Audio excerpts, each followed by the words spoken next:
大家好，欢迎来到一夜一段史，我是老陈。今晚我们来聊聊横跨宋、元、明三朝，让两代帝王穷尽半生心力四处寻访，却始终无缘相见的武当隐仙张三丰。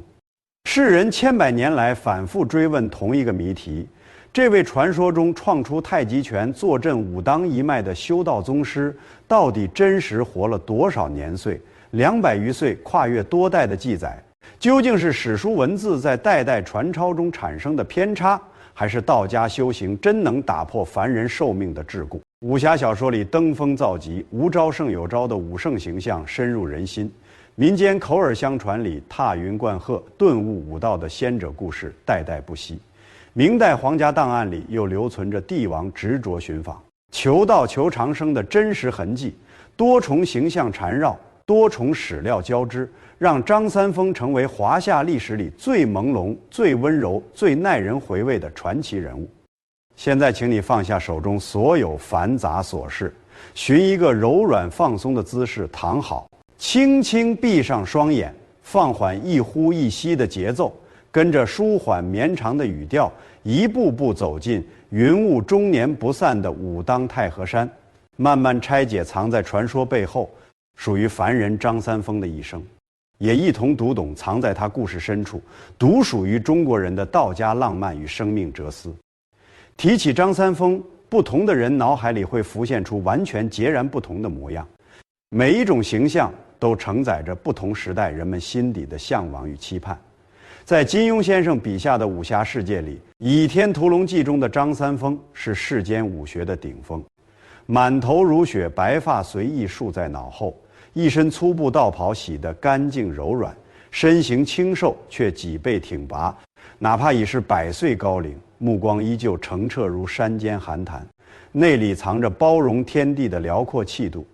他不恃强不逞凶，从不执着于争名夺利，独自在武当山开辟门派，收下7名品性纯良的弟子，将以柔克刚、顺其自然的武学心法代代相传。江湖之中，各路高手执着于苦练蛮力，比拼招式杀伐，唯有张三丰跳出武学厮杀的局限，把天地自然阴阳调和的道家道理融进每一招每一式。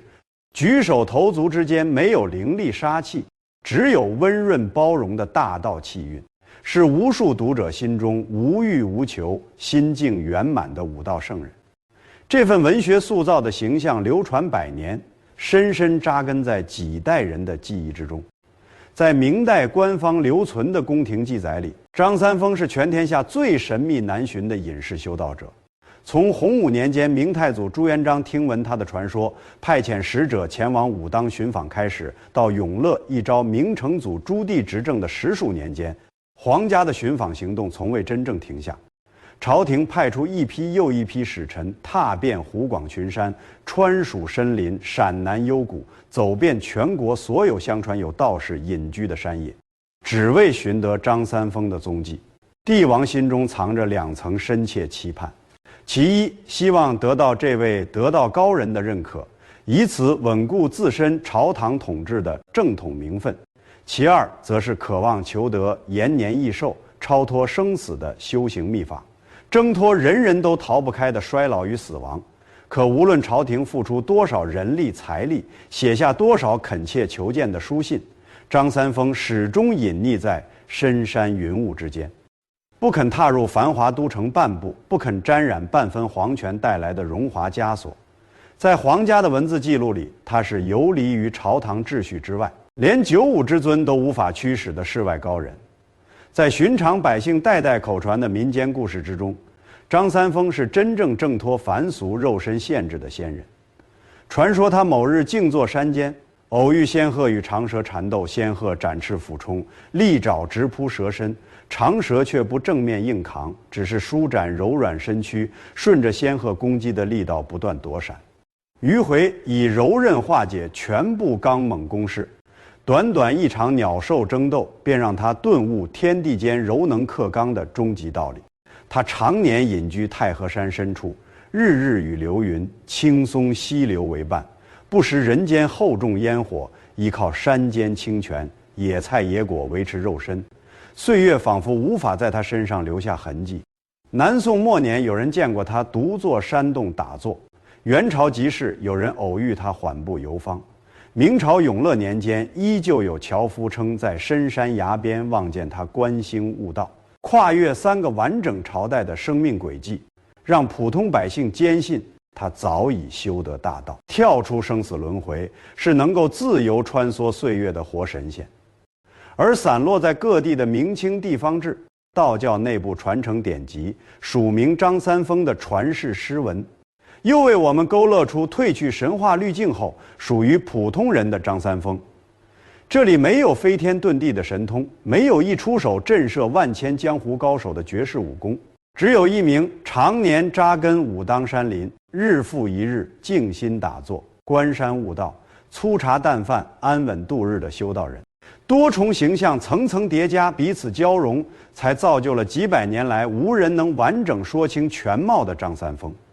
这也是今晚我们放下浮躁，慢慢拆解、细细品读的核心。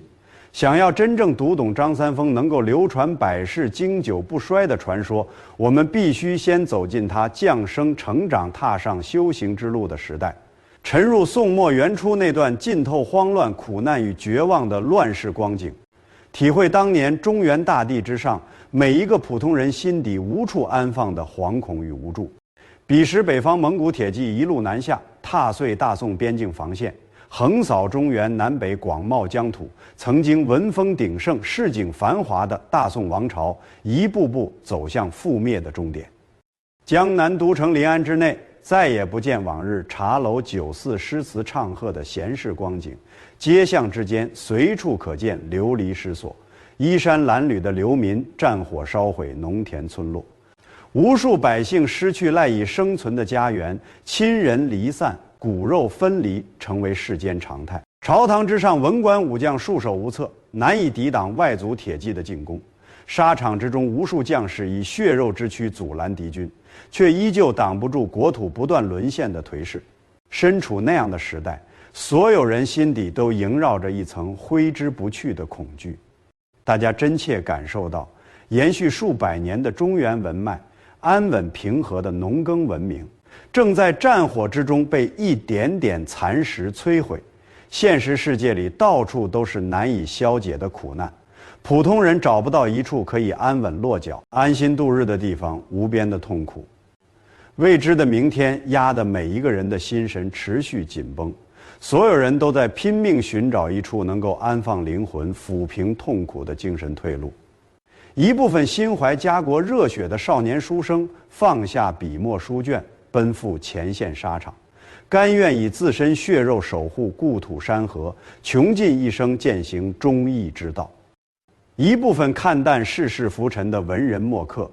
主动远离喧嚣市井，寻一处偏僻山野隐居，寄情山水笔墨，借诗文抒发心中苦闷，避开战乱带来的纷争。还有成千上万饱受战乱折磨的寻常百姓，将目光转向传承千年的道教，在静坐调息、参悟天地道法的过程之中，寻找超脱当下苦难的精神法门。道教独有的核心思想，恰好精准契合了乱世众生心底最深的渴求。道家理念始终主张跳出时间带来的束缚，看淡生死别离带来的悲痛，放下财富、权势、名利这些外物所带来的煎熬与执念，不必被战乱、衰老、离别牢牢困住心神。在满目疮痍、人人朝不保夕的年代，这份能够挣脱现实所有枷锁的精神寄托，成了无数人赖以喘息、支撑自己活下去的救赎。而云雾连绵不绝、奇峰林立的武当太和山，便在这样汹涌的时代浪潮之中，慢慢成为整个中原大地最负盛名、最受修行之人推崇的静心圣地。无数心怀悟道之志的修道者跋山涉水，千里迢迢奔赴这片深山，寻山洞搭茅舍，常年隐居于此打坐修行。著书里说，彼此交流道法感悟，口耳相传天地自然间的修行心法。张三丰便是扎根在这片太和山山林之中，留下无尽传奇与千年传说的那个人。武当山古称太和山，坐落于湖北西北部群山之间，山脉连绵数百里，奇峰错落交错，主峰天柱峰笔直矗立，直插层层翻涌的云海，千丈陡峭崖壁常年缠绕轻薄绵软的云雾，一年四季景致各有独特气韵。晴日天光穿透云层洒落山巅，整片山体铺满柔和金光，松柏道观青石道路都染上温润光晕。阴雨时节，浓厚水汽笼罩整片山谷，远近山峰全部引入白茫茫的雾气之中，只露出零星屋顶与松树枝干。远远望去，整座山脉如同彻底隔绝凡尘俗世的仙家秘境，天然自带静谧、肃穆、空灵的气场。在中国传统鬼神与信仰体系之中，武当山有着无可替代的神圣地位。这里是道教尊神真武大帝得道飞升的专属道场。真武大帝位列道教高阶神明，主掌北方天地，镇守世间邪祟，调和阴阳平衡。千百年来，不分百姓、道士、官员，但凡心怀祈福、悟道之心，都会不辞路途遥远登山朝拜。山中常年萦绕着香火与静心修行的平和气息。到了明成祖永乐年间，朱棣倾尽整整13年光阴，征调30余万工匠、民夫奔赴武当山，依托整片山体的天然地势，修建规模空前宏大、规制严谨庄严的道教建筑群，9宫8观、36座庵堂、72处岩庙，错落有致地分布在连绵山峦之间，殿宇顺着山势层层向上铺展，飞檐翘角藏在苍松翠柏与山间云雾之间，木石用料考究精细，雕梁画栋，蕴藏道家阴阳相生的美学。如今大半古代建筑都完好留存于世。1994年，武当山正式被列入世界文化遗产名录，成为全球范围内保存最完整、规模最宏大的古代道教建筑群之一。如今我们行走在武当山道间，脚下的青石台阶历经600-700年无数行人踩踏，表面被打磨得温润光滑。道路两侧古柏苍松，常年伴守一座座古老道观。山峰穿过殿宇梁柱、雕花窗棂，会带出绵长轻柔的风声。山谷间云雾不分昼夜缓缓流动，时而聚拢遮蔽群山，时而散开露出远方峰峦。站在这片土地之上，不用刻意思索，便能读懂千百年间无数修道之人为何认定此处是最适合静心打坐、参悟大道的修行宝地。张三丰半生隐居于此，清晨推开茅舍木门，便能看见山间晨雾缓缓从谷底升起。傍晚静坐崖边，静待落日霞光引入连绵群峰，日日与山石草木、流云清风、溪涧飞鸟相伴。这座太和山既是他安身修行的居所，也是后世所有关于他的传说生根发芽、不断生长的沃土。时至今日，流传在世间所有关于张三丰的文字记载，来源繁杂不一，内容观点偏差巨大。想要拨开层层神话修饰的外衣，看清藏在文字背后真实存在过的修道者轮廓，我们需要先分门别类梳理所有现存史料，逐一辨析每一类记载的可信度与创作背景。第一类史料是全国各地留存下来的明清地方志，各府各县的地方典籍之中，零散记录着张三丰曾经停留修行的踪迹。文字记载他曾在某处天然山洞打坐调息，在某条山间溪边练习吐纳练气，或是当地岩壁古寺之中留有他亲手题写的短句诗文。这类文字的形成大多依托民间百姓代代口口相传，往往距离张三丰所处的年代已经过去数十年甚至上百年，后世史官收集民间传闻之后才落笔记录。文字之中掺杂大量百姓自发想象出来的神异情节，史实的可信度参差不齐，仅能作为民间传说的参考素材，无法当作严谨的正史依据。第二类史料是明代宫廷留存的官方寻访档案，这也是所有现存资料里最具备真实性、最无可辩驳的史实内容。永乐帝朱棣执掌朝政的完整周期之内，他先后数十次下达亲笔诏令，派遣可靠使者走遍湖广全境、川蜀深山、陕南幽谷等所有相传有隐道出没的山林，反复搜寻张三丰的下落踪迹。皇帝亲笔写下恳切求见的信函，托付每一批出发寻访的使者随身携带，再三反复叮嘱寻访之人，走遍山野不可有半分懈怠，无论耗费多少时日，务必寻得张三丰的踪迹。这场持续10数年、耗费大量人力物力的寻访全过程，完整清晰记录在明代朝堂卷宗之中，不存在后世杜撰、美化的空间，是确凿发生过的真实历史事件。第3类史料是道教门派内部世代传承的典籍，历代驻守武当山以及各地道观的道士，整理汇总了相传属于张三丰的日常言行，打作修行心法、山间悟道的感悟。文字本身带有浓厚的宗教渲染色彩，书写者会刻意放大张三丰异于寻常凡人的神异事迹，着重塑造得道成仙、超脱生死的仙人形象。为了强化道统传承的神圣性，适度美化、夸大它的寿命、神通与悟道境界，阅读时需要剥离夸张修饰，提取其中贴合凡人修行的真实内容。第4类史料是后世署名张三丰的传世诗文集，留存下来的诗文文字清淡内敛，字句之间满是顺应自然、看淡得失的道家心境，能够直观窥见他日常静坐山林、观山悟道时的所思所想。但流传于世的诗文版本繁多，部分篇章后人托名创作，完整真伪难以逐一细致考证。整合4类不同来源的史料，我们能够确定2件无可争议、不存在争议的客观事实。其一，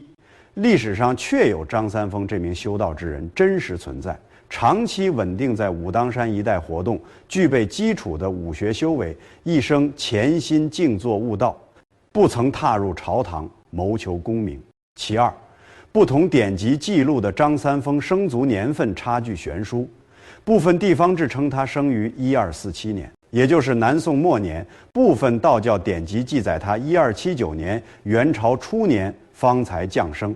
更有民间手抄资料提及他直到元朝中期才出世，而记载他在世活动的时间线更是充满无法调和的矛盾。有文字记录元朝末年有人亲眼见过他游方山间，明朝洪武年间有樵夫、药农偶遇他静坐崖边，永乐年间寻访使者也收集到大量百姓称见过张三丰的口述证词。如果不加分辨，完全采信所有文字记录，张三丰的寿命将突破150岁。从现代人体生物学医学常识的角度来看，这样漫长的寿命完全不符合人类肉身正常的生理规律。想要解开这份跨越数百年的史料矛盾，我们就要读懂古代独有的神仙叙事文化逻辑。在中国传统民俗与宗教认知之中，但凡一名修行者凭借自身持之以恒的修行、通透豁达的言行，在一方土地留下深远精神影响，当地百姓便会自发不断延展他的生命轨迹，把不同时代气质身形相似的隐道事迹全部归集到同一个传奇人物身上。当年亲眼见过张三丰本人的山中百姓留下清晰的口述记忆。数十年之后，山中出现其他身形清瘦、气质淡然、常年独来独往的修道者，往来的樵夫、香客便会下意识将其误认成张三丰本人。同时，后世诸多道家修行流派为了抬高自身门派的道统声望，会主动将自家传承的心法武学追溯至张三丰门下。久而久之，张三丰3个字不再单单指代某一个特定年代的修道人，而是成为武当道家所有隐士修行者的统一精神符号。一代又一代听闻故事的普通人自发为这段传说添上细碎浪漫的神异情节。原本真实存在、寿至100岁的修道者寿命，在100年口口相传的过程里不断叠加，层层夸大，最终演化出横跨宋元明3朝活至200余岁的不老仙话。褪去层层堆砌的神话滤镜，张三丰本质上只是一名作息规律、心态平和、坚持养生修行的长寿普通道士。而明成祖朱棣不惜调动举国资源，耗费10数年光阴，执着寻访张三丰这件事儿，背后藏着清晰复杂、层层交织的政治深层算计。朱棣并非遵循正统嫡长继承制度登上皇位，他是明太祖朱元璋第4子建文帝朱允登基之后，大力推行削藩政策，逐步削弱各地藩王手中掌控的兵权与属地权力。朱棣被逼无奈，发动靖难之役，亲自率领北方大军一路南下，攻破都城南京，推翻建文帝的统治，自立为永乐皇帝。在极度尊崇嫡长承袭礼制、看重先帝遗命的明代朝堂与民间社会之中，这场武装政变是无法抹去的正统污点。朝堂文官、民间士族心底始终暗藏对他地位合法性的质疑与非议。为了稳固自身统治根基，消解朝野上下潜藏的非议，朱棣穷尽一切可行手段，铺垫自身统治顺应天道的正统性。他下令大规模扩建北京城，将王朝都城从南京迁移至北方，召集天下文人编撰体量空前庞大的类书《永乐大典》，收拢天下文人名士之心，派遣郑和率领船队7次远航西洋，向海外诸国宣扬大明王朝强盛国力，而斥巨资修建武当山道教建筑群。举国寻访张三丰也是整套正统化布局之中至关重要的一环。早在靖难征战的数年之中，朱棣身处战场险境，曾多次前往武当山封关，向真武大帝神像虔诚祈愿，祈求神明庇佑，战事顺利。最终赢得皇权之后，他坚定认定是武当山真武神明暗中庇护自己，夺得天下。因此内心对武当山整片山林以及山中传说人物张三丰抱有深厚且近乎虔诚的执念。倘若能够顺利寻到被全天下百姓奉为活神仙的张三丰，得到对方一句认可，便能借道教至高道人的声望，向天下万民昭示自己执掌大明江山，顺应天道轮回，从根源上消解得位不正带来的舆论非议。除却这份清晰的政治布局考量，朱棣心底也藏着世间所有人共通无法回避的柔软执念，那便是人类与生俱来对长生不老、挣脱死亡的深切渴求。身为手握至高无上皇权、坐拥万里锦绣江山的帝王，他能够调动世间所有财富、人力，满足一切世俗欲望，却唯独无法对抗肉身衰老、死亡降临的自然规律。张三丰200余岁长寿的传说深深牵动着他的内心，他迫切渴望从张三丰手中求得一套完整的延年修行秘法，依靠道家修炼之法，挣脱生死带来的终极束缚，永久守住手中江山与至高权柄。多重心思彼此交织缠绕，让朱棣数十年始终不肯放弃寻访张三丰的行动。可张三丰始终刻意隐匿行踪，避而不见任何朝廷使者。这份穷尽举国之力却始终无处寻觅的长久遗憾，反倒在无形之中不断加厚张三丰身上的神秘色彩。连九五之尊的帝王都无缘相见、无法驱使的修道人，在世人心中自然印证了他超脱世俗权欲，真正得到圆满的仙人身份，也让武当山整片山脉的道教地位在永乐一朝抵达历朝历代从未有过的顶峰。经过6、700年岁月沉淀，张三丰早已脱离单纯历史人物的单薄范畴，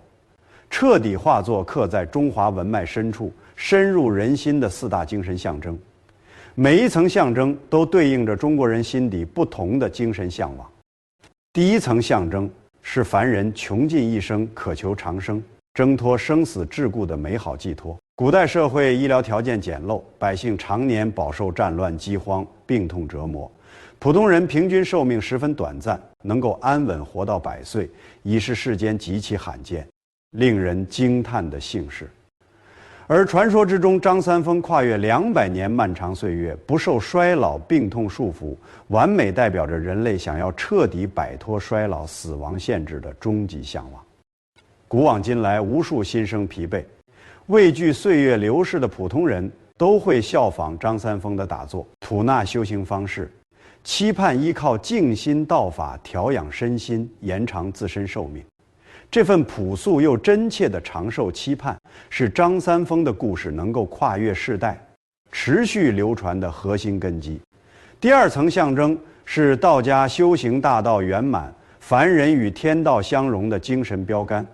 道教之中，无数修行者穷尽数十年光阴打坐悟道，却大多难以放下俗世杂念、名利牵绊，始终困在自身欲望之中，无法通透。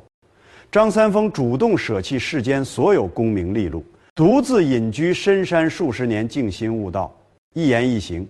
一日起居都完美诠释道经之中清净无为、顺应自然的至高境界。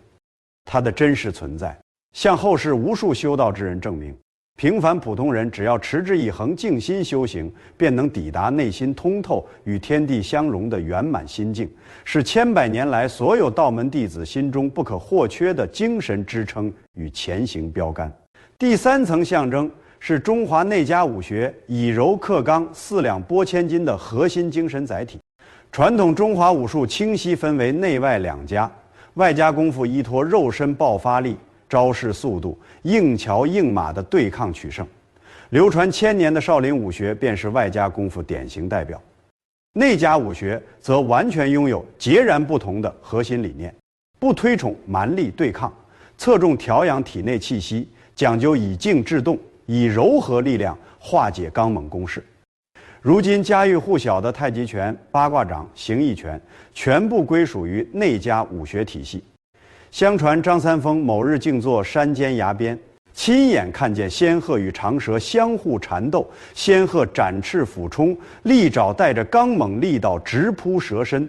长蛇却不正面硬碰硬对抗，只是舒展柔软身躯，顺着仙鹤攻击的力道不断迂回躲闪，仅凭一身柔韧便化解所有凌厉攻势。短短一场自然之中的鸟兽争斗，让他瞬间顿悟武学根本道理，悟出4两拨千斤、顺势而为的至高心法。这套悟道故事蕴含的理念与道家经典之中水至柔却可穿石、微风无形却能撼动大树的哲理完美契合。太极拳全套动作圆润流畅，连绵不绝，全程不主动，争强进攻，所有招式都专注于卸力，顺势化解对手攻势。哪怕现存严谨史料无法直接证实张三丰亲手创造完整太极拳体系，但太极拳整套武学内核与他终身践行的道家思想一脉相承。后世各大拳派将他奉为武学始祖，拥有充足完整的思想逻辑支撑。第4层象征是中国人世代推崇、不慕权贵的隐士风骨。世间至高无上的皇权，数不尽的荣华富贵摆在眼前，两代帝王接连屡次派遣使者，诚心邀约，希望张三丰出山辅佐朝堂，接受皇家封赏。张三丰却始终隐匿深山，不贪图金银爵位，不攀附皇家权势，看淡朝堂之中的权力纷争，只守着山间清风、草木溪流，安稳度日。这种不被世俗欲望裹挟，不为外物动摇本心的通透境界，是古代无数文人墨客厌倦官场纷争的隐士之人毕生追求的精神理想。世人发自内心敬佩张三丰，本质上是向往这份不受功名利禄牵绊、随心所欲自在修行的自由。帝王穷尽国力都寻不到他的身影，从来不是因为他藏匿行踪艰难，而是他从心底不在乎皇权带来的一切诱惑。这份看淡世俗的心境是极高层次的精神境界。抛开武侠小说里飞天遁地、一掌击溃千军万马的夸张虚构描写，我们静下心，慢慢想象真实生活在武当山茅舍之中的张三丰。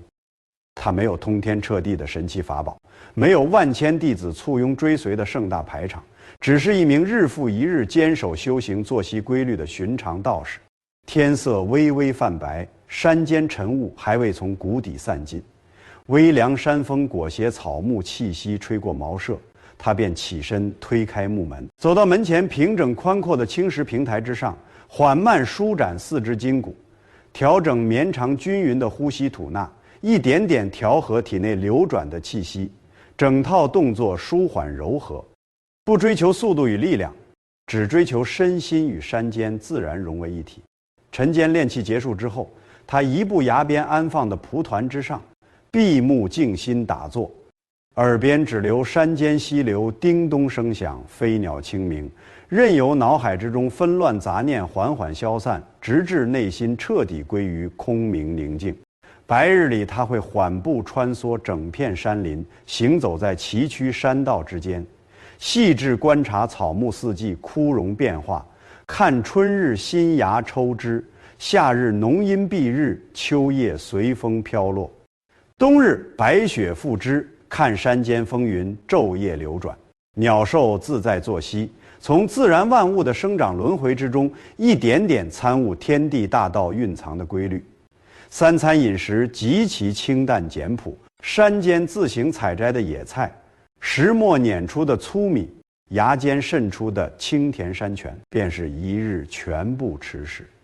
从不追求珍丹美味，不囤积多余财物，身上道袍缝补多次依旧整洁干净，心中无外物执念，便不会生出多余欲望。等到暮色降临，山间落日引入群峰，整片山谷慢慢染上暮色。入夜之后，他倚着冰凉山岩，仰望漫天星月，梳理整日打坐观山所得的修行感悟，偶尔提笔写下简短诗文，记录心中对道法、自然、生命的理解。笔墨清淡，没有华丽辞藻堆砌，句句皆是内心真实体悟。他常年远离市井喧嚣，不必应对复杂人际纷争，不用纠结得失荣辱、人情往来。数十年长久清静的山林修行，一点点打磨出旁人难以企及的温润淡然气质，也就是后世世人代代称赞的仙风道骨。肉身因常年规律调养，心态平和无焦虑，比寻常百姓更加康健硬朗。在那个平均寿命极低、病痛饥荒横行的时代，这般清心寡欲、作息稳定的生活方式，让他安稳活到100岁之上，完全符合人体生理规律，不存在任何违背常识的地方。只是后世民间百姓听闻他长寿的故事之后，不断自发添油加醋，将真实100岁寿命层层放大，100岁慢慢变成150岁，150岁最终演化成200余岁，跨越3朝的不老仙话。可即便褪去所有神话修饰，他日复一日静心修行，守住内心清净，顺应自然节奏，安稳度日的生活方式，依旧值得当下每一个被焦虑裹挟的现代人细细品读，静心感悟。张三丰一生言行，日常修行完整践行道家核心无为思想。这份沉淀千年的古老哲理，放在当下节奏飞快、人人负重前行的浮躁生活里，依旧是抚平内心内耗、消解精神焦虑的一剂温柔良方。很多初次接触道家思想的人会产生片面误解，认为无为便是躺平摆烂，什么事情都不去做。实则这份理解完全偏离了道家思想的本意。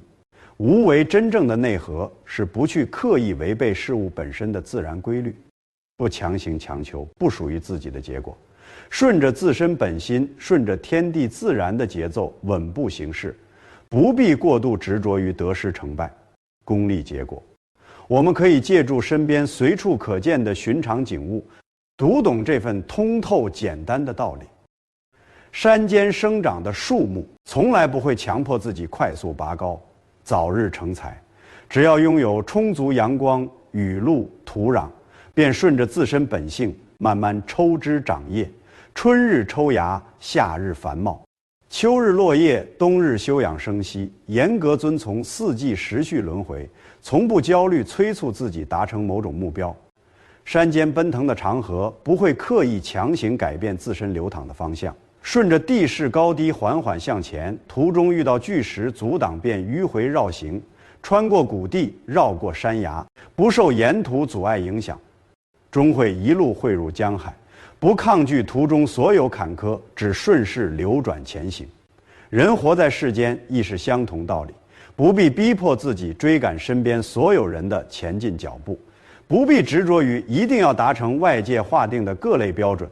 目标过度强求，执念深重，只会催生源源不断的焦虑，持续消耗自身心神。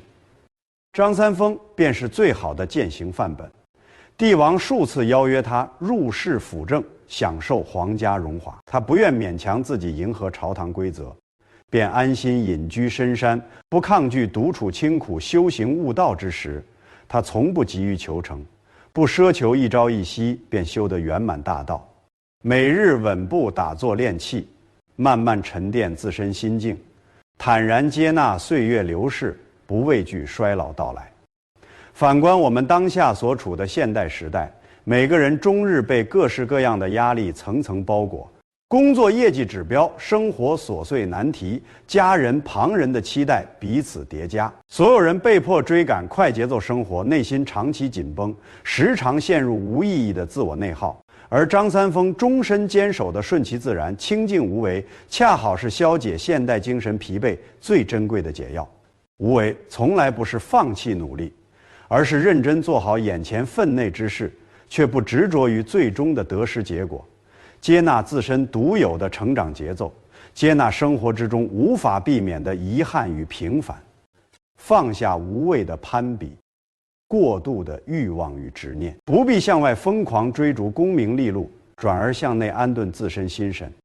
这份简单通透、温柔包容的处世之道，穿越700余年漫长时光，依旧能够治愈当下每一个负重前行。心神疲惫的普通人，夜色慢慢彻底沉落，整片武当山的晚风穿过层层叠叠的苍松翠柏，